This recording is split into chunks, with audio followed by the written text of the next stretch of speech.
bad. It was just like, it was like you after eating Wendy's. I practically shit myself, so we had to move back a couple of those. Yeah.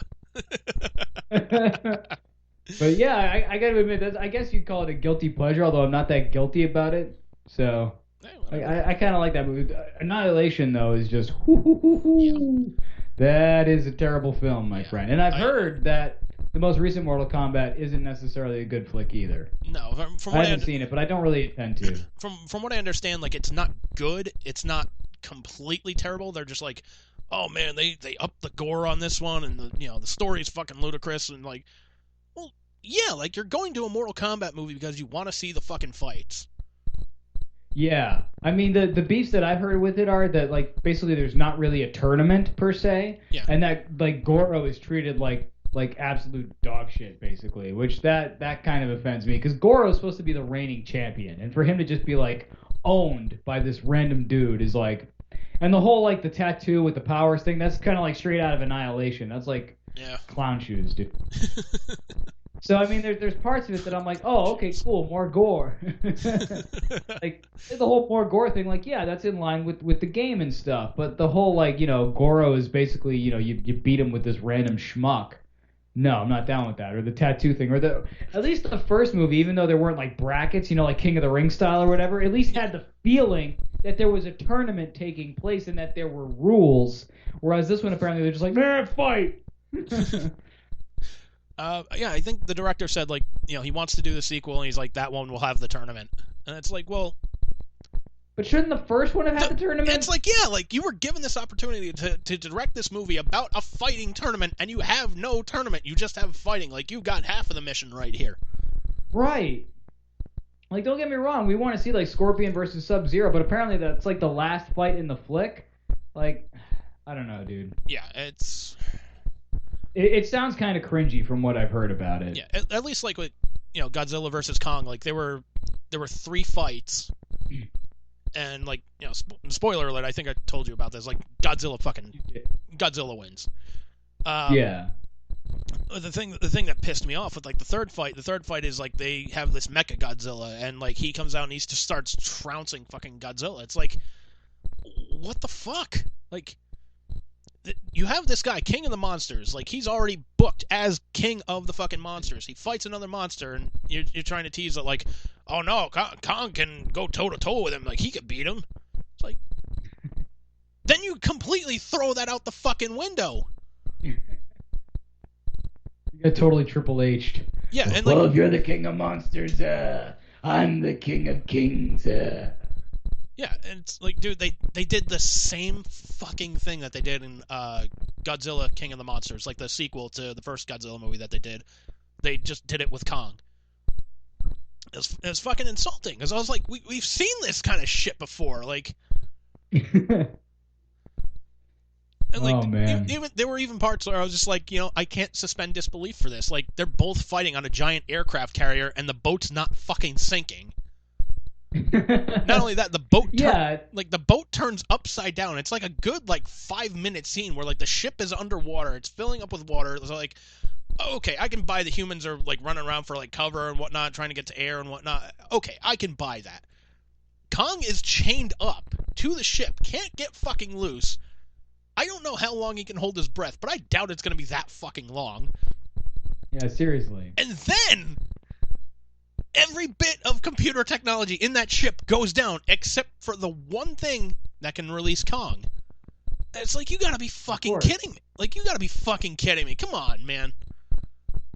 Like, I gotta act like Conrad Thompson in a sense, where I just look at that and just go, saying King Kong's drowning underwater, and ships filling up with water, and humans are gasping for air, and all the technology's down except for the one that can release Kong, and I gotta ask, who booked this shit?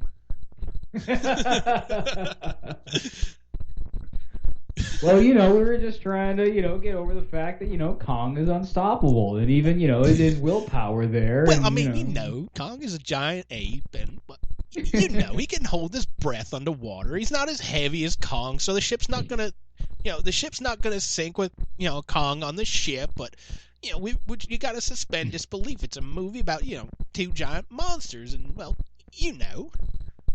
It's called Monkey Salad. salad shit match. I don't see shit in Kong. Oh man. It's just that movie was insulting a little bit. Like if Godzilla lost even one of those fights, I would have called bullshit on it and probably walked out. They'd be like, "That's fucking bullshit." Because in the sense of like, all right, you had two movies. Godzilla, in the first movie, takes on these other like one style of monster, whatever wins. Kong essentially takes on one monster, takes it out, fine. Then you have Godzilla taking on like 6 or 7 different fucking monsters, beats the fucking piss out of them, beats the hell out of King Ghidorah, which is like the biggest, baddest fucking monster of all time. And he's essentially crowned like king of the monsters, and like then you jump into Godzilla versus Kong. It's like, you haven't shown me Kong can like hold his own with Godzilla in any stretch of the fucking imagination here. Like, who has he beaten? Like, again, it goes back to wrestling. Like, who has this guy beaten to earn a title shot? Yeah. Oh man. Movies these days, dude. That's why I don't watch them, honestly. Whenever you're like, "Oh, have you seen the latest whatever?" I'm like, "No," and I probably won't, because like, I feel like they just phone them in. I really do. Like, until they're made by people who actually, care about the material that they're working with, I'm just not really interested. Well, here's the thing too. Like, if a movie at least entertains me, if it's like a shitty action movie, but I'm just like, hey, this is kind of cool. Like, is John Wick a good movie? Like, not really, but it's entertaining as fuck. So it's like, all right, gets a pass. It does what it's supposed to do, in that it entertains you. Wasn't that whole movie like spawned because someone killed his dog and he went to get revenge for the killing of his dog? Basically? Yeah, that was the first one, and then the second one was he was trying to get out of the organization where he's like a hired assassin or whatnot, and then like some guy fucks him over. He kills the guy on like sacred ground and whatnot. So now, like the third one, he's like a wanted man, like on the run and whatnot, and everybody's trying to cash in on his head. And I think they're filming a fourth one right now. So. Jeez, man. Yeah. Amazing what comes out of killing a dog, isn't it? Hey, dude. When my dog was alive, if somebody had killed it, oh yeah, I would have done the same damn thing. Like, I would have gone like full like Deadpool mode, like just walked into a store like, I need all the guns. And you're right. I'm going to do something terrible. Yeah.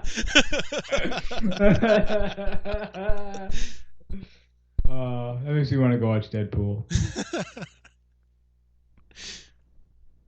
You should. Deadpool's awesome. Yeah, I love 2 better than I like 1, though. Honestly, they're both good. I'll give them. I don't really know. I know they're. I think just the jokes are better in 2. I guess I don't know.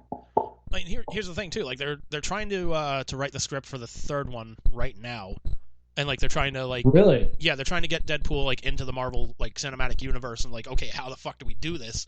With a character that's like this violent, breaks the fourth wall, and does all this shit. And it's like, you let him go. Like, let him have fun. Like, everybody just thinks he's fucking crazy. Yeah, I mean, you can put him in as like a cameo or something, especially if you want to keep it like PG or PG-13. That way you don't like put too much focus on him or whatever. Yeah, like I can understand like not wanting to have him in there, but yeah, like he's the new Stan Lee cameo. There you go. I say either do that or Kevin Smith. Like, he's earned it. Have him selling chimichangas. Yeah. Just. No, like the Avengers are like just flying to a mission or something like that, and it goes to like the actual like where the fight is on the street, and there's Deadpool riding his little red fucking scooter and shit. Yeah, anything like that. I think there's ways to do it for sure. Yeah, without having to be like like over the top about it. Like, I've got faith in Marvel. I'm like, all right, these guys have made good decisions so far. Let's see what they can do with this one. Yeah. But we'll see. Yeah, I mean, I guess of all people, like Marvel have handled their material the best out of anybody. Like when we're talking about like Kong and Godzilla and Mortal Kombat and franchises that aren't handling things well, you got to hand it to Marvel. They're really handling their shit well. Yeah, like DC and Warner Brothers, they're just like, look, let's cram like 15 movies into one and whatnot. And like they kind of learned their lesson recently with like Aquaman, the first Wonder Woman movie, Shazam. Like, they kind of learned their lesson. Like, okay, let's just tell these singular stories here until we can, maybe build something up here. But for now, like, let's stay away from this whole united, like, cinematic universe bullshit. Because it's like, we trusted Which is smart. It is smart. It's like, you even go watch, like the anime, like, there was a DC animated franchise. It was like a 10-year long, like, I forget how many movies long, but it told, like, this one, like, singular story, like, throughout.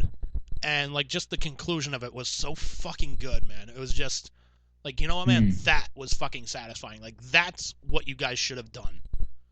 Like, it took your time. You built up these characters. You introduced them to us. Like, the Teen Titan movies, Batman, Superman, Wonder Woman movies, and, Justice League movies. It's like, and they kept the same, like, voice cast for it throughout. I was like, this is fucking great.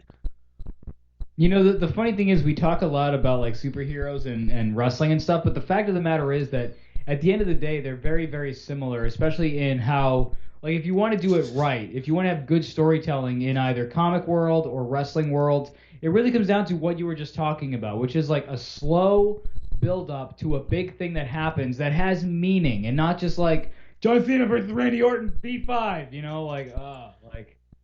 it has to have me. You can't just throw like a Hell in a Cell match together just for the hell of it. To be fair, sometimes those you have to have reason. To be fair, sometimes those worlds collide. Like, I'm sure you remember, stand back. There's a hurricane coming through. And you're just like, oh shit. Yes. Yes. Hurricane, Mighty Molly, yeah. Mighty Molly. I forgot about Mighty Molly. Nice pull. But yeah, man. I mean, at the end of the day, I think it comes down to, like, in general, when it comes to either wrestling or movies or whatever, like, they need to really learn the lesson about what you just said of, like, take your time to tell the story and don't be so concerned about, like, the franchise or about, like, the sequel or the blow-off match or whatever it is, depending on, what it is we're talking about. Just focus on the thing that you're working on right now. Like, make this thing, whatever it is, really good. And if that's really good, that's how it used to work before. Like, Batman, there was no guarantees of a Batman Returns when they released Batman 1989. Yeah. But it did so well that they were like, all right, we can do another one. Yeah. Like, let the success of the first thing drive whether or not you do a second or a third or a fourth thing. Otherwise, like, even even going back to the world of, like, pro wrestling, like, you think about, like, Austin versus McMahon. Like, how long did that storyline go out for? It went out for a couple of years. Yeah.